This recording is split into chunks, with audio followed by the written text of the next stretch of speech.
Welcome to episode 1 of the Christian Marriage Podcast. My name is Nick. I am a coach with Path of Life Coaching. I am with my beautiful friends, Herman and Michaela. This podcast is about telling the stories of ordinary marriages that meet extraordinary grace.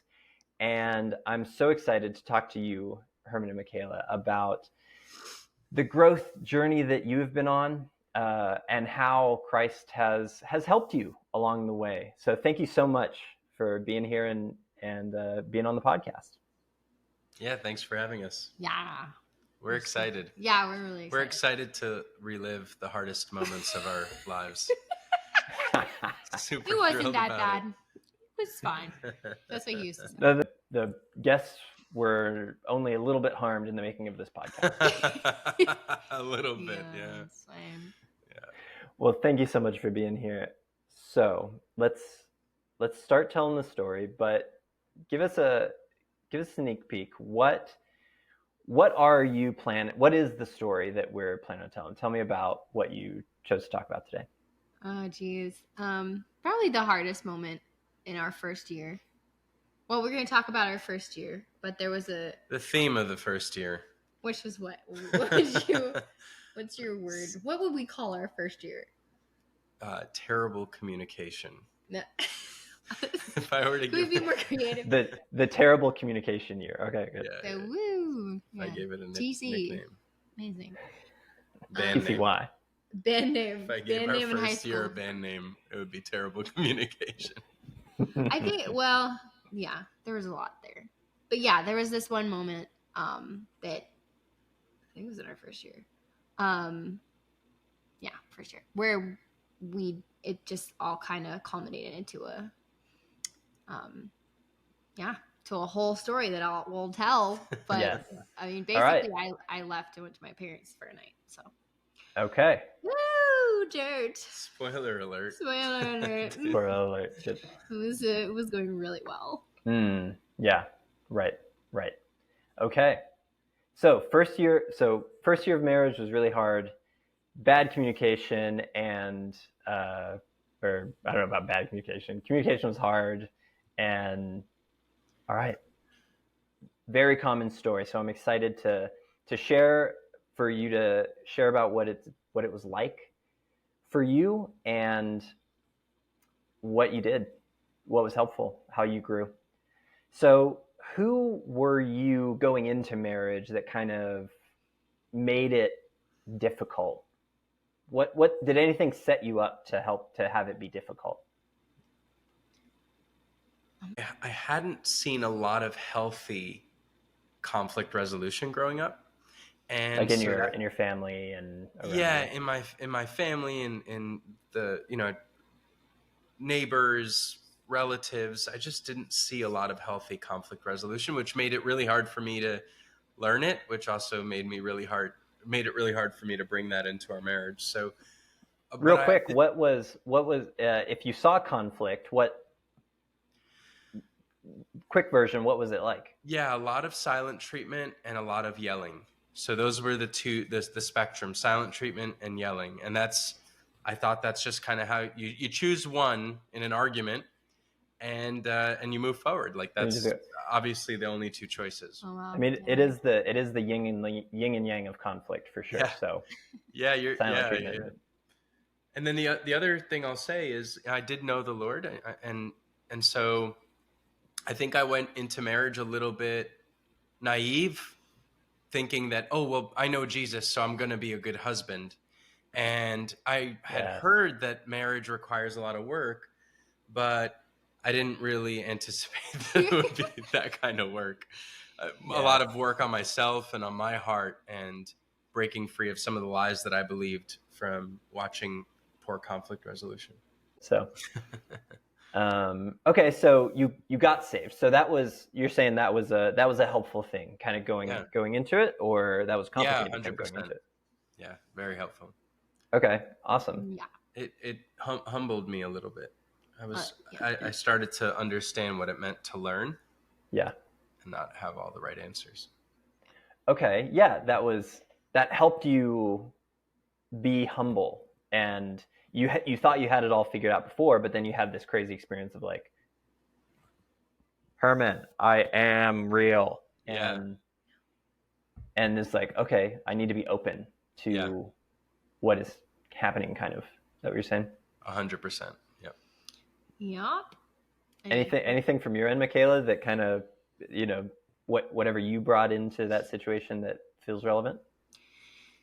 Well, so that's a key part of our story, is that we grew up just so incredibly different. Is that okay or no? No. Probably not, right? Yeah. Yeah, so that's a pretty key part of our story, that we grew Yeah. up in very different households. So, just different situations, and my parents, obviously both of them know the Lord, and so I grew up in Yeah. a very safe home, and very loving home, Yes. grace-filled home, but there was still discipline. So I feel like I had a very good, solid upbringing, Yeah. and a lot of good examples too. They definitely would fight, but like they would do it, like they would go and do it like upstairs in their room or something. But I think I never watched my parents argue and figure it out, but they would argue behind closed doors, and then everything would be better. Like I could tell that they were still together.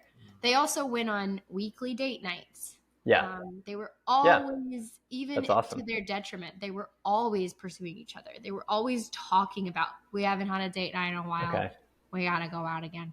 And as a kid, I grew up with that, where it was just like, it's just funny. And so you had this expectation of like, that feels like a good marriage. Is that what you're saying? Yeah, and it is. Like my parents are still, they also, even more so now, but I've always just seen how they love each other. They really just adore each other and like being around each other. Right. So I think I got some from them. I definitely saw good examples with them. But for my own growth, we got married. I was very young when we got married. I was in a mature 21-year-old. And I only say that because like most 21-year-olds are doing lots of like, I don't know, they're partying and enjoying life or whatever. Yeah. Go out and fail for fun. Sure. I was Find not themselves that and way. Yeah, I was very hardworking. At the time, I was working 3 different jobs. I was doing a lot of different things. yeah. And my idea of fun at that point was like reading a book Yeah. in a coffee shop. That's awesome. And I love the word. And Okay. something that really impacted me before we got married was I got broken up with. And I think for me that was humbling, but it also kind of set me into a self-hatred tailspin. And I know I'm talking a lot, but this is kind of relevant because I went into a self-hatred tailspin because I basically was like, oh, I thought I was so great, but apparently I'm not. And so I just need to recognize that I'm just a terrible person. And that's it. Whatever. And I was obviously not okay. And I ended up meeting with a mentor at the time and was kind of doing counseling with her basically. Yeah. And she's been doing it for a while with me. And we hit a point where she walked me through Galatians 3 and Genesis 15 in the Bible. And again, I grew up Christian, so I knew a lot of the stories. I knew the scripture. I was, I've read a lot of Psalms, Proverbs, and I also not only grew up Christian, but I loved it. I love God. I love scripture. I loved everything around it. I was just very innocent hearted and kind of pure of spirit in that way. Right. So then when we met and we talked about Genesis 15, it's about the covenant with God and how the animals walk through the flaming fire pot and the flaming torch and the smoking fire pot. There you go. Walk through the blood of the animals. You got it. And Abraham, before that happens, this is during a covenant that God's making with Abraham. Yes. During that moment, Abraham, before that happens, he's put in a deep dread and he is put to sleep by God. Yes. And basically the imagery is that Jesus makes the covenant for Abraham. Right.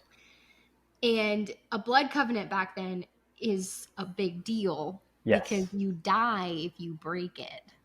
Yeah. And Abraham knew he was a sinful man making this covenant with God Almighty. So, of course, he falls into a deep dread. But God puts him to sleep. And so he's literally doing nothing because he's asleep.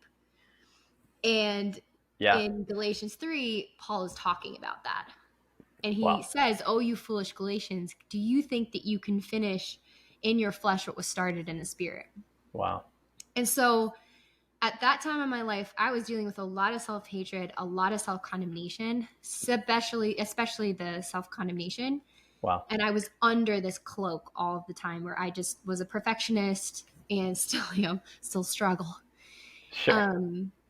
But God, it felt really heavy on you at that time. So heavy, especially after the breakup, because I was like, I'm rejected. I am nothing. It was hard. But it was such a perfect storm because God used that to show me that Abraham was asleep, and that basically I recognized in that moment that if something happened to me and I was able to do nothing else in my life, nothing else for God, and I was just on a couch doing nothing for the rest of my life, I still mattered and was valued because that was the covenant that God made. Like Jesus did everything. Yeah. So from that moment, I was able to start understanding self-condemnation better and actually put up my shield of faith when the shame and the self-condemnation came. Yes. And learn the difference between condemnation and conviction, because conviction, when you feel conviction, it moves you forward. Life change happens. Wow, I know that I sinned. I repent of that. God, I want you. And you move towards God. Condemnation is, I'm a horrible person. That's it. Yes. Right. It's kind of like period. Right. Right. Yeah. I mean, okay. Wow. Go to God, you're a terrible person. Yeah. You're unclean. Exactly. But the Bible says, therefore, there is now no condemnation in Christ Jesus. I love that. That imagery of Abraham was asleep, and so I'm guessing that you were kind of hating yourself because you weren't perfect in some ways, and that imagery really spoke to you because there was nothing you could do. There's nothing you had to do to be loved. I suppose was the message. Yeah. Wow. So okay. So then you guys meet, you get married, you start, being together. So we have the kind of high achieving, driven guy, and the young lady who is kind of bent toward sort of self-critical, self-hatred. So how did these things kind of come together in year one? I mean, I could start. So I don't know if I had started to make a decision really early in our marriage, or even in dating, that my career was going to take a back seat to the family. And that was something that I always wanted to be the case. It wasn't always easy, but it was something that I was pretty intent on. So it wasn't so much like the drivenness of my career that started to show like wear on our marriage. I think it was more like the drivenness to be an awesome husband, and that pressure of being amazing and being the best husband. Because what happens is every time I started to sense some type of displeasure with Michaela, it would fire a dart into my self-worth, my value, my identity, because I'm supposed to be the best at everything I do because I'm ambitious, but my wife's displeased with me. And so I would revert to those two options I had in the beginning, which were either the silent treatment, or usually the silent treatment, and then eventually, when it was all kind of building up inside, I would choose the alternative option, which was yelling. Just to be clear. But I don't want to get too far ahead of. No. But I think this is part of like building the story, right? Yeah. Like, and I totally agree. It took me a long time to recognize that the reason why he was blowing up was because I was critical, or I became more open about talking about, hey, what about this, or I would be critical about things that were just, wasn't even thinking, like, hey, why, can you finish this dish? Like, Yes. silly things in my head, where I'm just getting through the day. Were they silly in the moment, or were they silly looking back on it? I thought they were not a big deal, but then they build up in him, and he doesn't talk about it either. He was I feel like you were not very in touch with your emotions. He's learned how to be. I didn't know what I was feeling. You weren't in touch. Yeah. He was not in touch with emotions. And so what's funny, what that looked like was, he would, I would be saying things that would be bugging him, and he'd just be like, everything's great, everything's fine, everything's totally cool. I love you. You're great. Yeah, I love you. You're my best friend. We're having. What you're upset about? Who cares? Why did you have that reaction, Herman? So yeah, that's a really good question.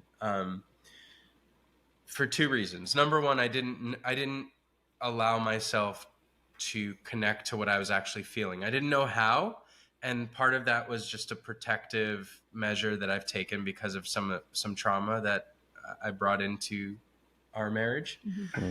So totally want to be respectful of the fact that we bring a lot of hurt and pain and trauma that also needs tender care and understanding. And I wasn't even aware of how much I needed to deal with. So the Lord, talk about grace, how much grace the Lord had on me to start to show me that and invite me to start feeling my feelings. The other part I feel of like it, that. So before you just go, I feel like that really sticks out. I mean, you're saying so much there that this hard something that happened in your past, even now you're looking back at it and you're saying that hard thing created more hard stuff for me, but I'm so thankful that God started to show me the stuff that I needed to grow in. And because you can look back on it now, years later, and say, I needed him, I needed healing, I needed to know what I needed to be healed from. Yes. And even though the hard thing created more hard things, but it led to redemption. Is that 100%? Yeah. Wow. Not only that, but it was, I totally agree with everything you said. And I became aware of this thing around our first year of marriage, towards the end of our first year of marriage. So I didn't even know, I wasn't even aware of the trauma that I needed healing from. And it was revealed to me around the same time that we were having our marriage. So the Lord orchestrated my healing, right. But it was definitely to steal your phrase, like a perfect storm of coming to terms with the fact that I wasn't dealing with what I was actually feeling in the moment, and just saying like, yeah, no, right. I'm good. Right. I'm good, honey. No, we're good. I've got no issues with. Because what it would look like is, we go to a party and I'd say something that hurt his feelings. And then he would be like, I don't know, I'm good. Don't worry about it. And I'd be like, oh, okay. I would be like, I don't really feel like you're okay. Yeah, but I'm asking, and I would press, and then, it would just get worse and worse and worse, and then he Which would blow what? up. Well, what did that you pressing Michaela? What did that communicate to you, Herman? Nick, do we have to talk about my stuff as well? Can't we just talk about him? No, I'm just kidding. Yeah, actually, it was funny. I didn't really even realize what was going on with me until we had a session with you. And I remember we were having sessions. It was like all about Herman for the first day in the counseling. Stay in. Because there were stuff obviously that were more like the blowing up we needed to deal with, obviously. But what I didn't realize is that I was having a very hard time with feeling anything that I felt either. It's just that it was he would, something would happen and he would just be lost. It would be like, I am fine, whatever. I'm just gonna go and play golf for 32 hours straight. Not 32 hours. But like literally, or like run Easily a marathon, like 10 and I'm hours. totally fine. Whereas like for me, I would feel all of what he was feeling, all of it. And everyone else, and everyone in the country, and in the city, everybody. I feel You just take it on. Oh yeah, I'm very empathetic. I mean, when I was younger, I couldn't go into cities. It was very physically painful. I'm very empathetic. But it was in marriage way harder to deal with that. Like on my own, it's like, oh, okay, I just have to give that to God, whatever. Oh, yeah. But in marriage, now I'm not talking about what I need, which actually makes things worse. I think what I realized was, like, it's great to be a very serving, loving person. That's actually like a Christian thing. You know, as a Christian wife, I'm like, I'm here to serve my husband. I'm here to serve people, like, blah, blah, blah, blah. But it wasn't helpful because Serving wasn't helpful. No, like only feeling what he was feeling and then trying to fix it for him was making things worse, because he didn't realize in a lot of ways, and especially in that first year of marriage, how much in pain I was, how much I was unhappy and getting more and more unhappy. So that's interesting. So, Herman, you were feeling this, she's displeased with me, she's displeased with me.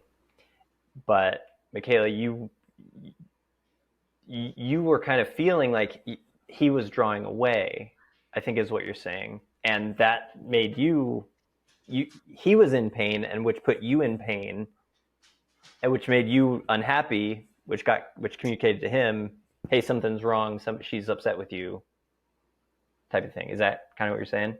Yeah. So it was kind of like a cycle, because then we would have these blow ups. Yeah. In terms of arguments and stuff, when he would blow up, I felt like I would just internalize and just take it. It took me a long time to actually start yelling back at him and being like, back off. This is not okay. Yes. And that part of that culmination, like what we're going to talk about, me going to my parents' house, was basically me standing up and saying, I'm not doing this anymore. Yeah. What was the hardest part for you two? Just for each of you individually, what was the hardest part of that cycle that you were describing? You know, there was a moment we were sitting with Michaela's parents at dinner, and I was trying to explain this pattern, which was I felt like I couldn't say anything because I just felt like I didn't know what I was feeling, and so it didn't come out polished or sometimes even correct. But what would happen is when I would share what I thought I was feeling in the moment before we had a knockdown, drag out argument, no knocking out or dragging anyone anywhere. Not literally. Yeah. Oh yeah. Wait, no, but that's good to be specific. Yeah. Just a lot of yelling. That's fair. So before we would get to that point, but when I would try to talk to Michaela about the issue, so let's say she was critical about something, and I was like, okay, I'm going to deal with it in the moment. And I'll say like, hey, when you said that, or when you did that, it made me feel this way. A lot of times that was met with defensiveness. And it was like, I was a beginner. So I was like, I was a noob. Like I was a beginner at like healthy relationship. Yeah. So if you might Healthy imagine, I had this conflict. like one seed of like, oh, I think there's something here. I think it's important for me to communicate about this thing. And then she would get super defensive. And then I had no like resources. I didn't know how to respond or react to that in a healthy way. Yes. So I would just Right. It felt like lose you the just handle. got crushed. Like, Exactly. you're, Like I think Herman's version of a good argument would be him being like, "Hey, don't do that again, because it hurt me." And then I would just be like, "Okay, let's go eat cookies." Yeah. Whereas like what was actually happening was him being like, "Hey, that hurt my feeling. Like that. Why did you do that? That wasn't cool. Don't do it." And I would be like, "Why? What's wrong? What's going on? What's in your heart? Let's talk about. Let's go." and you could just almost see him kind Oh of yeah. like And Herman was like, "What? the You wire didn't like listen to me at exploded in his head. all." And I'm like, I "It's totally not get about that. the listening. I want to know what's going on in your heart because you're not okay, and I need to be okay. Yeah. Let's deal with it." For me, I think it was like a loneliness, because it's actually funny. I'm kind of realizing it now, even deeper as we're Yeah. talking. But basically, Yeah. Herman was shut down, not just in our marriage. Yeah. Something would happen at work that would be really hard, and like he would get yelled at. Like, I'm not kidding. Like, he would have hard things happen. Yeah. And he would just be completely shut down emotionally. And I would try to be like, "Hey, Married. let's hang out. Like, my version of marriage is like we're hanging out as best friends doing whatever we want to do." Yeah. Yeah. And then I would be like, "Hey, what's up?" Let's go on a hike. Yeah. And he Yeah. would be like, "I'm fine." And I'd be like, "You're not fine. I feel you in my toes. You are very uncomfortable and squishy. Something went wrong." And it would take him, when we first got married, it would take him like Weeks. so long. Yeah. And honestly, I think that's why you started golfing, because it was like you would come home and I would be all like, "What's up? Wait, let's talk about all your pain." And you would be like, "This is not fun. I'm going to go and be alone and do something physical and active that makes me feel better." Yeah. But for me, I was like, "Oh, I'm alone." Like I felt so lonely. But it wasn't just like he was golfing, sure. Like I'm not saying you were a golfaholic or whatever. But yeah, I mean, you loved golf. But it was more than that. And I remembered us Right. talking about it, him being like, "I haven't golfed in like 2 weeks." And I would be like, "But I'm so lonely." Mhm.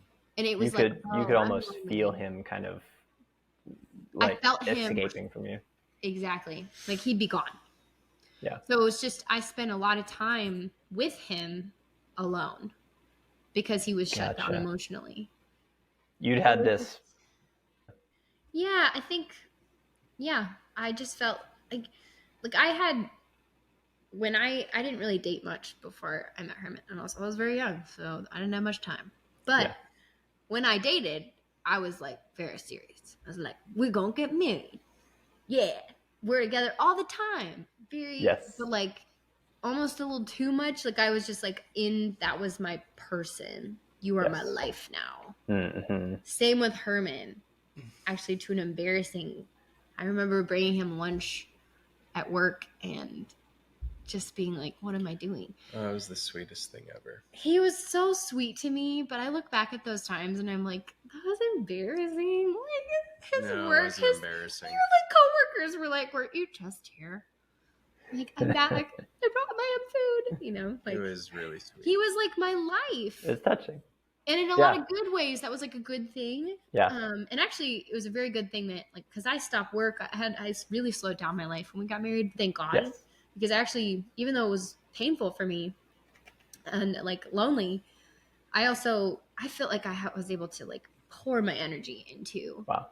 Yeah. making him come more alive. Yeah. Because like I feel like he would have these blow ups and it would just be like, "Whoa, what's going on here? You're like a crazy grizzly bear." But it was like most Yeah. of the time he was in his little cave, like wounded. And I would have to be like, "Come out. It's okay." Which There's takes a lot of beautiful energy on world. you. Sure. But Which just takes a lot of energy from your side. right.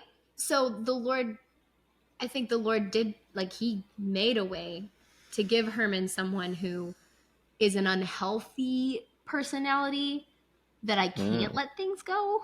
Because even though I needed to be healthier, and thank God I'm healthier now and I'm getting way better because I'm a healthier person. So I'm more happy now because I'm like joyful because I'm not miserable all the time feeling everyone's feelings.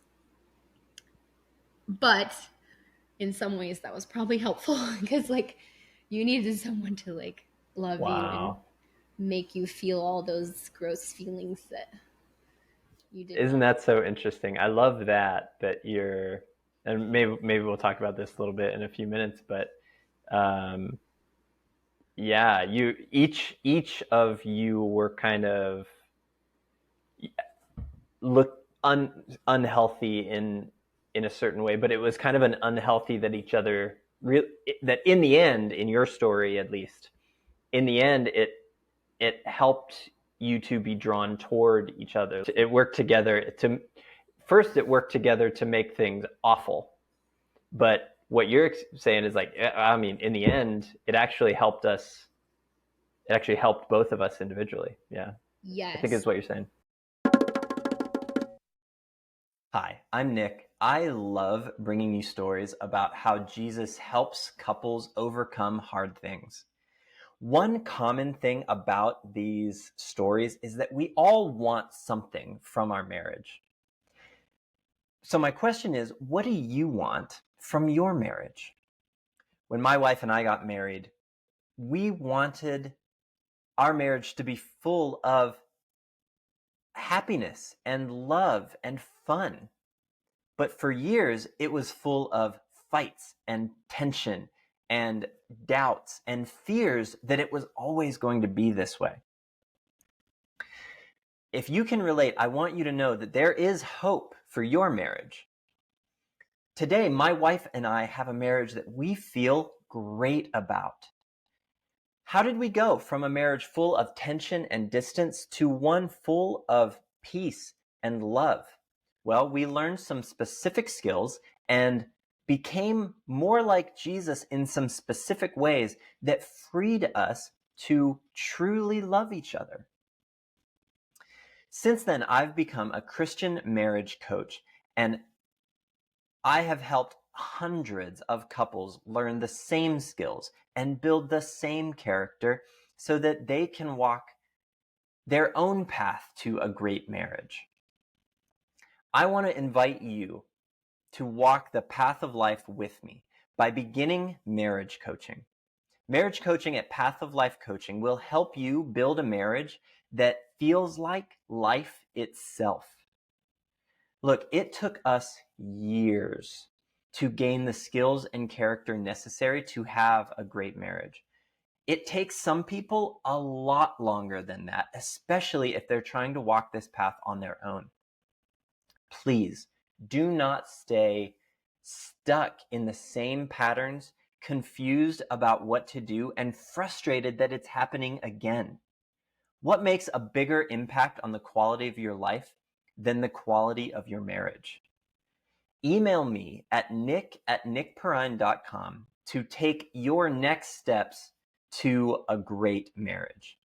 And now back to the episode. The situation that you found yourself in, where tension was building and building, was, Herman, you were trying to work out, how can I achieve the goal that I had in mind, right? This, to be a good husband. How can I get to where? How can I make her pleased with me?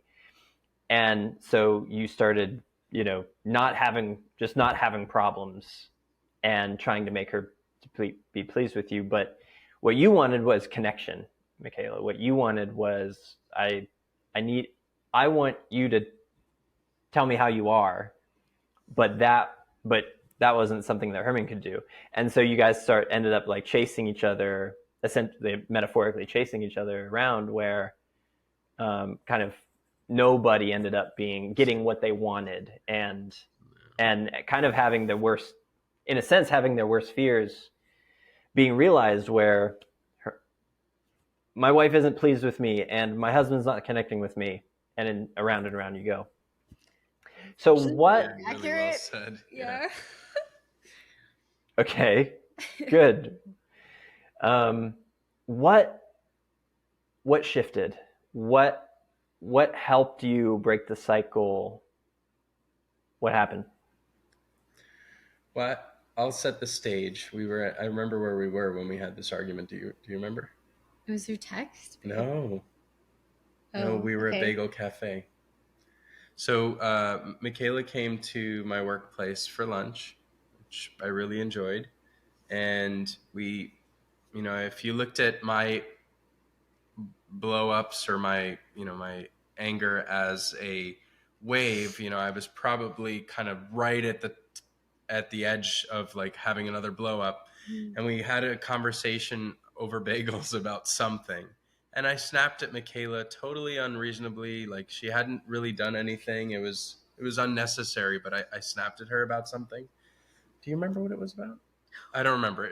That's how it is with these things, though. That's how it is. Something really small. And I saw something in her eyes which made me a little bit afraid. Like, this was not going to be another one of those where I apologize and we go for another 2 weeks. Something had changed. And she left. I went back to work. And then poop hit the fan. So that's funny. I've actually never I heard didn't know his where version. she went. Yeah. I've never heard his version of the story, so that was really good. My version of the story. Oh, that's right. Is that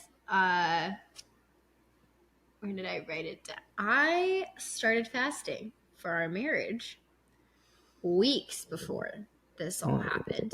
I didn't tell Herman, and I fasted breakfast and lunch, and then I would eat dinner with him, which is funny when he doesn't know, because it's like, sit down and eat your steak, and then he's like, are you okay? Yeah, I'm fine, I just want to eat. Not very good at fasting, but it doesn't matter. I had heard that year, by God's grace, someone had told me that fasting just shakes things up, basically. Like, it was just a very simple way of explaining fasting. Like, I've learned a lot more about it now. But for some reason, it was like, oh, well, I would like to shake things up in my marriage because this sucks. So, so that was going on. And a week before everything culminated, I had a conviction, not a condemnation, a conviction that Jesus was not on the throne of my heart.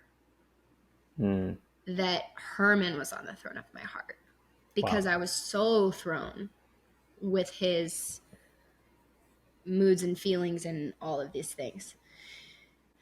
But that's basically what happened. Is I realized I cannot have Herman on the throne of my heart. Only Jesus should be on the throne of my heart. And that's what I think he was talking about, is something was changing in me. I was putting God on my throne. I was putting God back in first in my life. I was bowing down to the Lord first. And fasting was a big part of that, because I was putting away something to like focus on God. Yes. So something internally was changing. And part of the problem with the blow-ups and everything was that he would blow up. I would be like, I don't know what to do. I'm just going to take it, I guess. And then he would leave to protect me, because he's so angry. So that was his way of like protecting the situation. He would just leave. He would go away. I actually remember this one fight. He went away. I was home. I was weeping. So much pain. I didn't know what to do. I was praying. So I was Lord, what do we do? Just going through so much emotion, pain. And he came back and said, I watched a movie. He drove away, watched a movie, and came back. Because again, he was shut off from his emotions. Yeah. And I just remember being like, what? You don't even care. Yeah, it was like, but then it was like he would come back and be like, I'm really sorry that happened. and I love you. And so I'd be like, okay, so Mm. he's apologizing now, so I guess it's okay. But then it would just build up that anxiety of like, when is it going to happen again? And what do I do? Oh, wow. Yeah. So it wasn't that he wasn't apologizing or like that he was sorry, Right. but it was like there wasn't any change in the interim. So we were still having the blow-ups. So anyway, I knew that I needed to set a meeting with my mentor, because I was like, I need to open up to someone in my life and actually kind of be like very honest, because I wasn't really being honest with people about the level I felt like it was at. I wasn't really sharing things because there was a lot of shame and feeling and like, what are we doing, and struggle. Gotcha. And I didn't want to hurt Herman more by telling people. So I was kind of protecting him. I think in some ways it was kind of more selfish because I'm feeling his feelings. I didn't want him to be upset that I shared about what he said or did, that he blew up with other people, because I was very open with Herman too. I didn't like to keep anything. So I didn't want to not say anything. Anyway, so I would just, and I was feeling a lot of shame because I felt like we weren't doing it right. I'm struggling. I feel like I'm not happy, but I also feel like he's not happy. But I think the biggest thing really was like, I want to protect him, to kind of protect myself, to make sure that we're like, I don't want to deal with it when this comes out. You're a little worried that he would be upset with you. Oh yeah. And yeah. So that was a hard part of it, interesting. and why Yeah, I wasn't sharing a ton with people. So eventually, though, you came to this point where I have to share with somebody. Well, I think it was because I put God back on the throne. I felt a lot more courage to face the music and kind of face the reality of where we were at. Yeah. That's all of that's what happened for me. So I had all of this behind the scenes that was going on. Then we have the bagel fight. Yeah. So yeah. I went to my mentor's house, and I literally started it with being like, honestly, I think we're actually fine, or something. And then we started talking, and she told me something that changed my life. She said, I started sharing a little bit about what's going on. And she took my hands and she said, honey, you can deal with this now, or you can deal with this in 10 years when there's a lot more complications and kids and things going on. And you can choose. It's totally up to you. But it's going to be hard, and it's going to be a lot harder in 10 years. So you choose.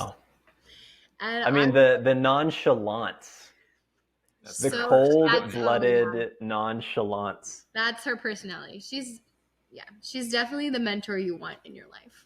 I guess so. So like I said, I told you, I had already had a heart change.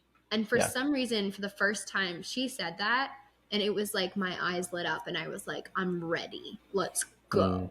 Because another part of the brokenness was that I wasn't feeling confident enough to face him and say, and like teach him what I needed in the moment, which wasn't healthy for him, because he wasn't getting feedback about what I needed. It was like, oh, I'll just apologize and we'll move on, just because this is what I've grown up with and it's normal, it's fine. But I needed to stand up and say, I'm not okay with this, and I'm not going to do it anymore, and we have to find a new way. That's really interesting. I definitely connect with that, just in terms of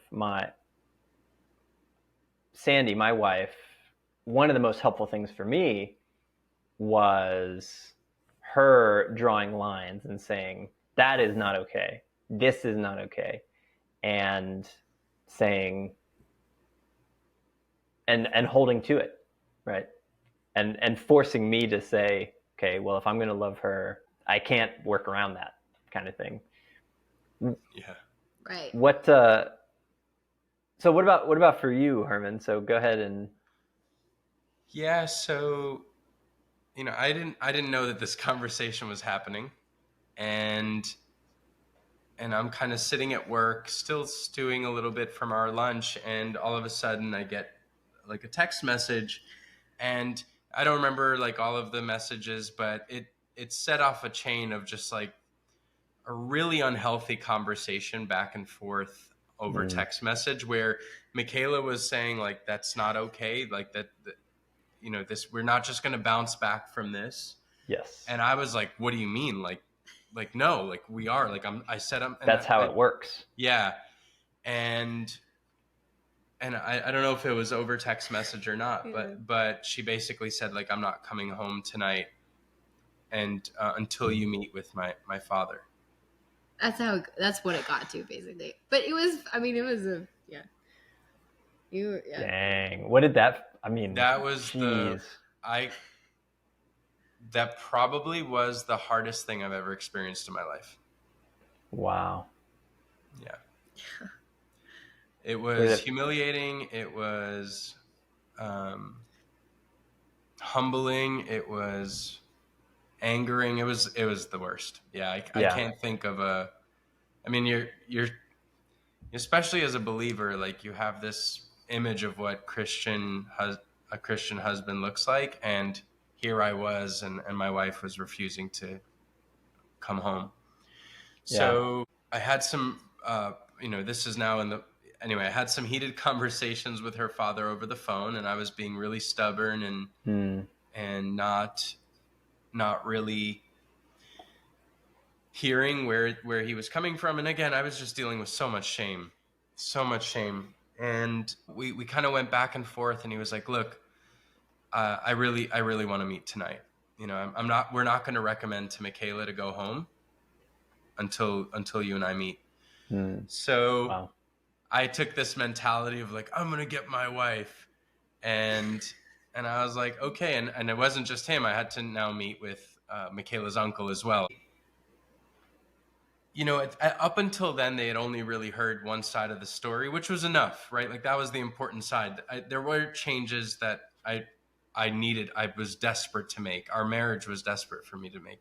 Yeah. But kind of sitting with them, the first thing they were able to discern is Herman's not a violent, angry person.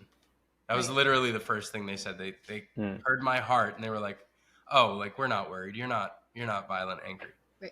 What we do need to figure out is what's the root then, right? If you're not angry for the sake of anger, then what is the root of your anger? And wow.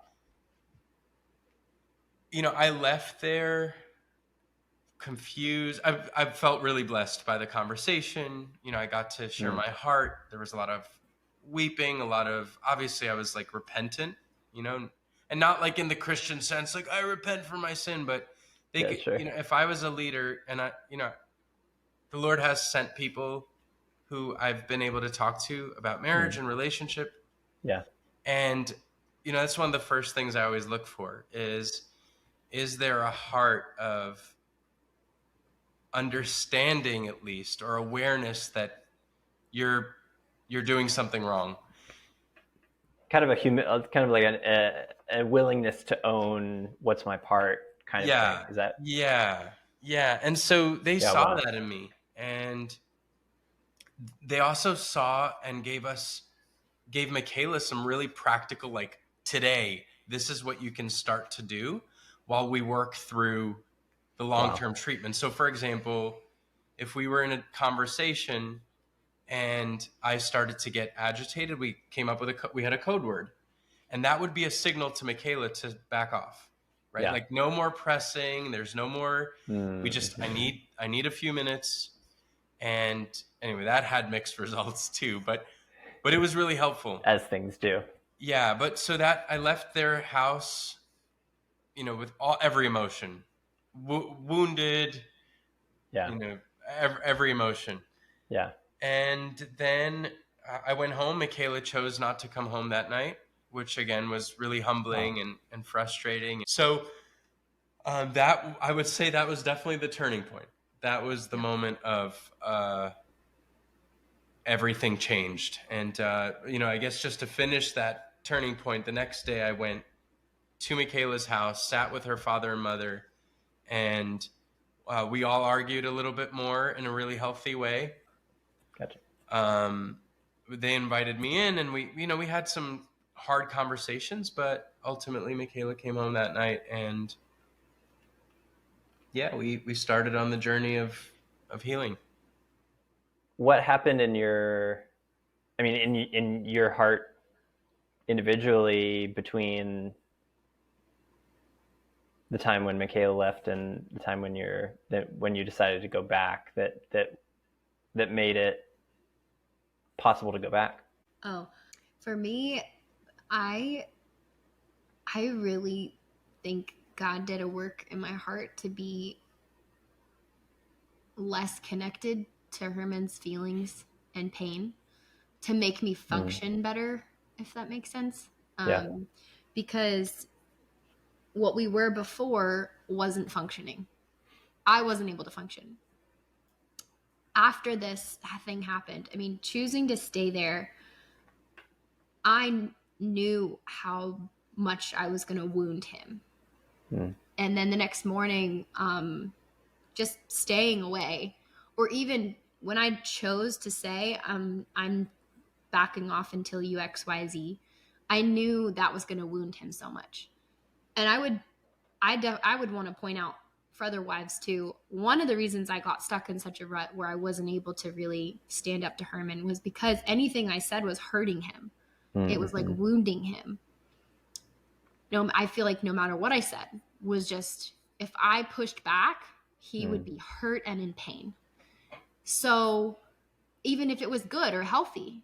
Yeah. So for me, because I was so connected to him, I couldn't really stand up to him and stand up to the BS. You would be, if you wounded him, you being the empath, like if you wounded him, you wounded yourself. Yeah. Oh yeah. I mean, I remember times in our like relationship and marriage where I was just on the floor, just incapacitated, in so much pain because of something I'd said or something that happened. You couldn't be honest with him. No.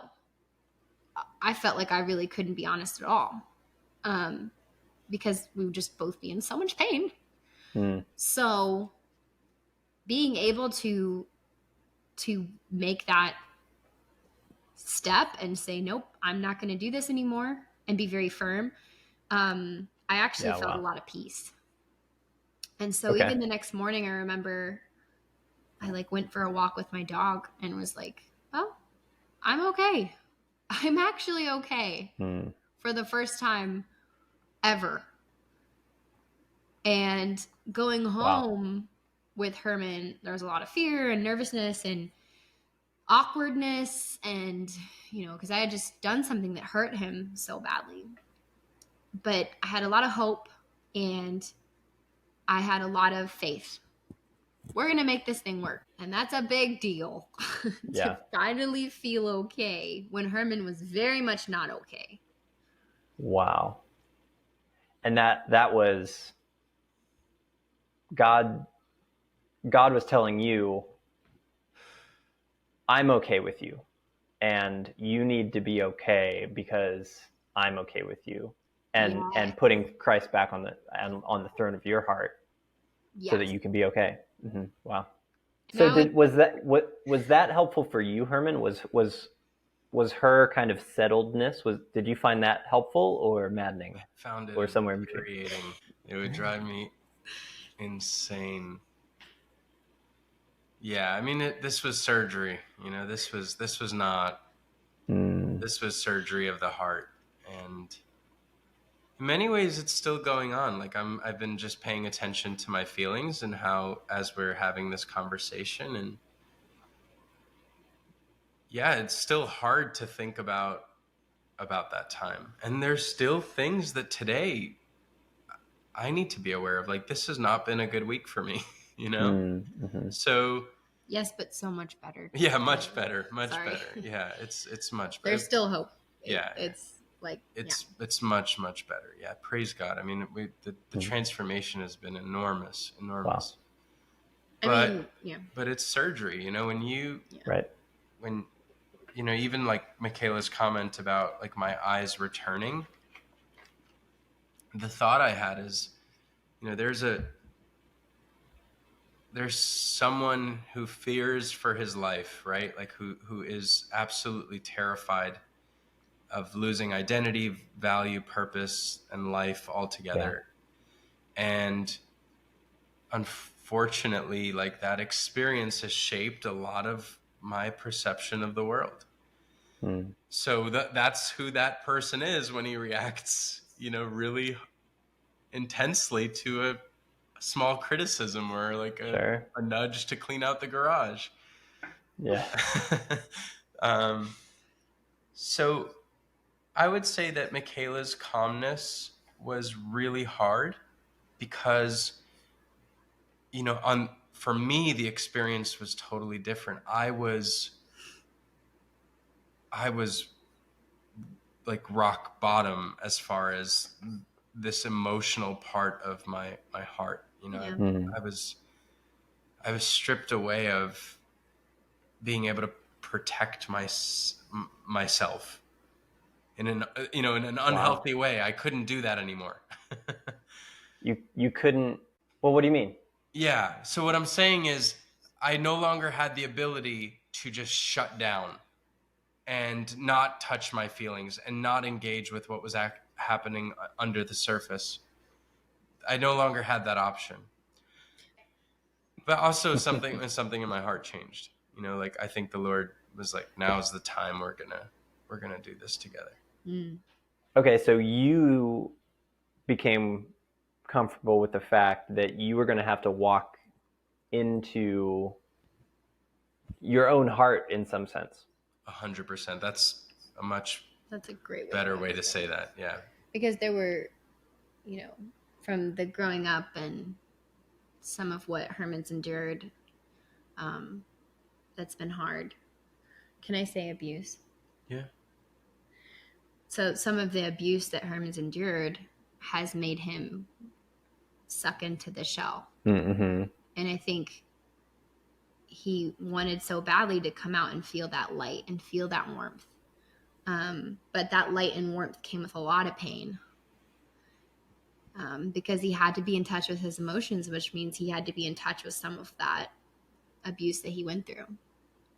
Yeah. So, wow. It was hard. It looks different now. Now it kind of looks like Herman will walk in and it'll be like, hey, are you okay? And he'll be like, yeah. And then he'll be like, I need to go journal. And I would be like, or I'll say things like, I think I'm feeling angry and disappointed. Yeah. But I'm not sure. That's also helpful. That's better than the alternative. Yeah. And then I'll explain why, and I'll just, once I get talking, it's much easier for me. There you go. You get it figured out. Herman, Michaela, you mentioned this theme of God needs to be on the throne of your heart, and that helped you be okay, even when it felt like Herman wasn't okay.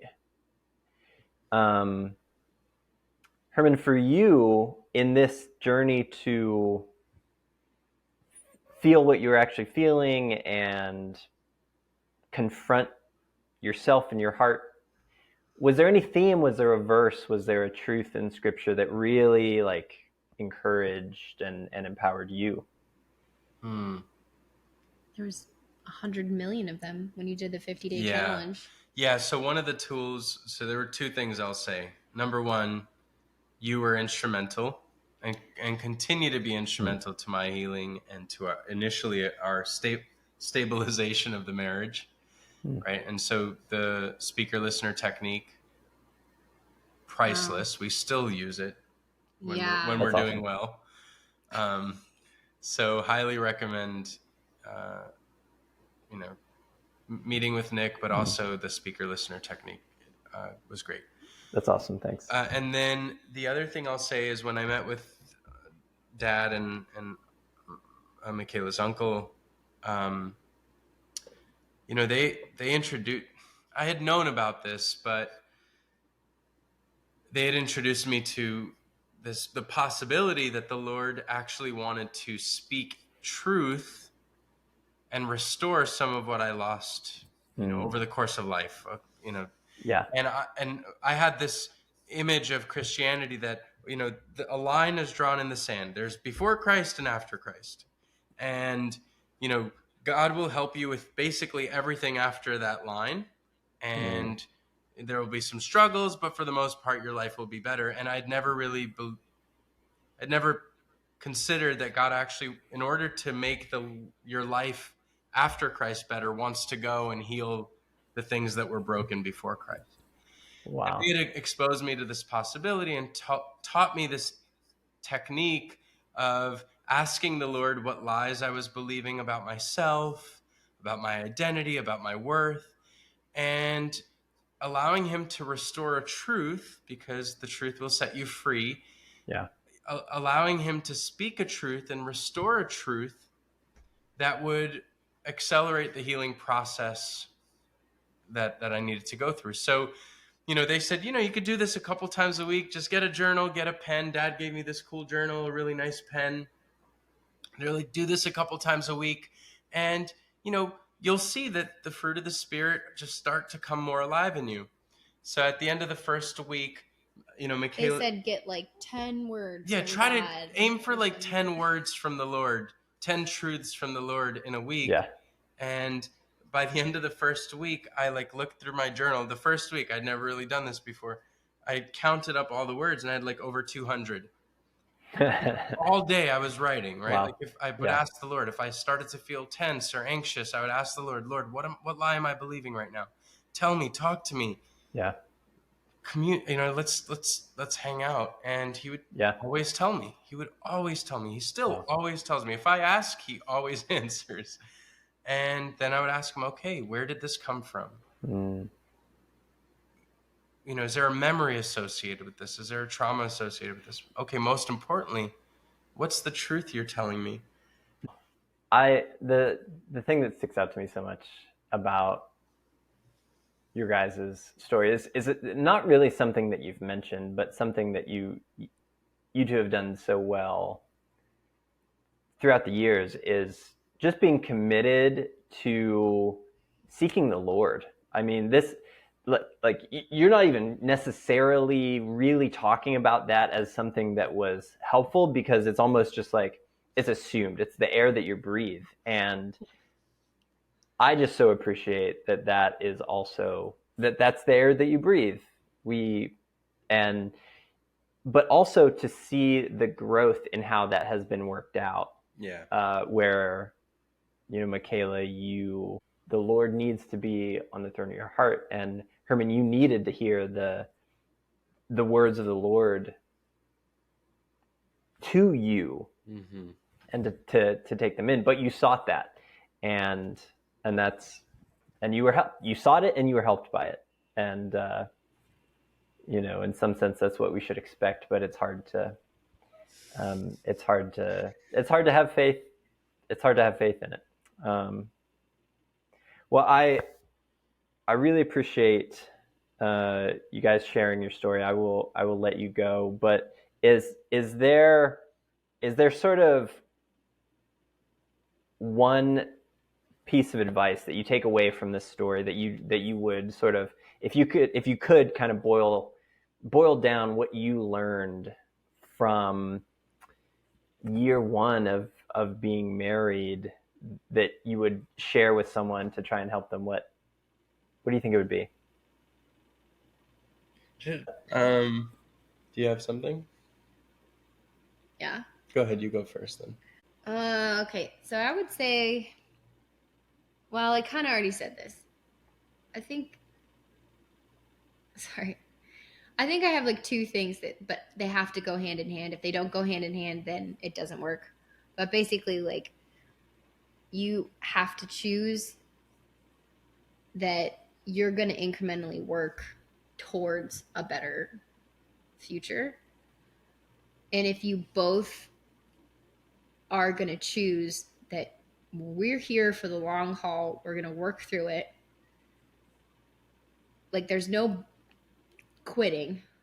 I'm not even talking about divorce. I'm just saying, like, yeah, that's so good. I see couples quitting in different ways, where they've just gone, let's just have separate bank accounts, or let's just, you do your thing, I'll do my thing. Yeah. Right. And it becomes not really being one. Being one is painful. You're very spiky when you're, my sister said this actually, but it's you're very spiky when you first get married, and you're trying to hug it out and you just keep hurting each other. Yeah. But those spikes get, slowly over time, they get softer, and it gets better. But you have to commit to like running into each other enough to have the friction kind of wear off your own spikes. Diversity is stronger.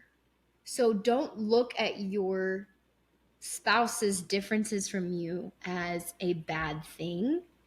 They're actually awesome, and they'll make you stronger and a better person as you become one.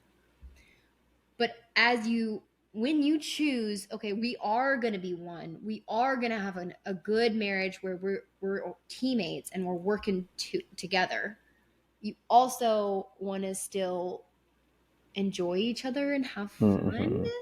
And I would say that's something that was helpful when it was really hard. We would have these times of shallow coping.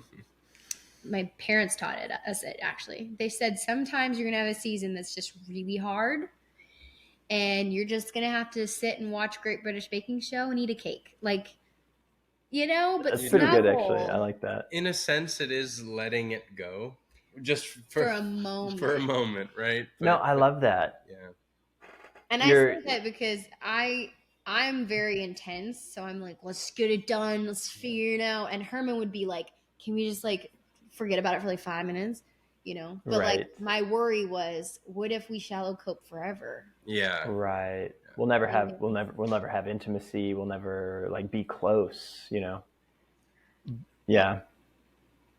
The thing I would just encourage, I would encourage the husband specifically not to give up, especially if you're in a really hard season. There's a lot of shame that can come with, I'm doing this wrong. I made a mistake. This is not the person for me, and those are all lies, and they're intended to urge you and push you to giving up. And Christ loved the church in a way that he gave his life, and it was excruciating. And